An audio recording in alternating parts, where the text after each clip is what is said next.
Jurgen Klopp made 11, count 'em, 11 changes to the side that defeated West Bromwich Albion over the weekend for Tuesday's English Football League Cup showdown against Tottenham Hotspur. It was a battle of youth versus youth, and ultimately the Reds came out on top in the game that they really outplayed Spurs from start to finish, winning 2-1. The scoreline kind of belied Liverpool's dominance.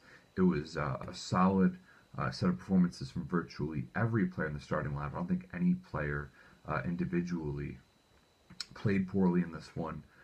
Big stories in this one included Trent Alexander-Arnold and Ovi Ejaria, the young teenagers, getting the starts for the Reds, and really just positive performances from both. I know Ejaria is probably a little bit disappointed with how it came out, considering the high standard he has set for himself at the U23 level.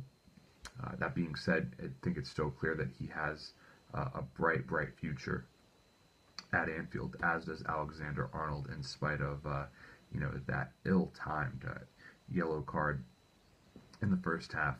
Still, after being taken off, that hug from Klopp was well deserved. Now, looking at the man of the match, it's got to be Daniel Sturridge. Much can be made of the celebrations on his goals. The first one was very muted, looking like an unsettled man who is unhappy with the way things are going at Anfield, and you can't really blame him. He thinks that he's one of the best strikers in the world, probably is, and he's struggling to get a game. So, muted celebration on the first goal. Second goal brought the studging back, which Liverpool fans love to see. And that second goal was really, really well struck. That first goal was a matter of just great instincts to pounce off of Gruich's deflection, and on the second, a great, well-timed ball from Gini Wijnaldum after Gruich kind of set the whole thing up. And Gruich, another youngster who had a very positive performance while also picking up a yellow card. But really, Sturridge, this game he had is going to make Klopp's situation all the more difficult because, like I've said, he is one of the best strikers in Europe on one hand, but on the other, you wonder if he still believes in his sprinting ability. He tends to hold back. He's not the best fit for a pressing system, but today Klopp changed things up. He went with a two-striker formation up top, playing the 4-4-2 diamond, so shades of Brendan Rodgers' tenure, if you will, at Anfield. But not only did Sturridge play superb, he honestly should have had 4 or 5 goals had Michel Vorm not played the game of his life, it seemed. But Divock Origi, did he get a goal? No. But did he play fantastic? Absolutely. Pace, skill, strength, brings it all to the table. Liverpool fans were singing his name, and his name is going to be sung for a very, very long time. I mean, what a talent. Another guy struggling to break into the side. And I spoke yesterday about Danny Ings, and there was much ado made about his potential return to the starting lineup for the first time in over a year, and it seemed that talk was a little bit premature. Ings came off the bench despite reports that he would start, and he still looked positive. He had a great shot on goal that was one of Vorm's incredible saves. I mean, really, the story when you look at Tottenham's side of business was that Michel Vorm played terrific. He really kept the side in the match, a match that Tottenham really had no business staying in, but Vorm just time after time delivered the goods and made some incredible saves that make you wonder how long will he be content to remain a backup keeper, even in a club as big as Tottenham's. So, looking at the defense, Lucas wore the captain's armband, and I love to see that personally. Lucas has been such a loyal servant of the club, a great leader. Is he a first choice player? Absolutely not. But for games like this, his presence is perfect. His leadership, his dedication, commitment.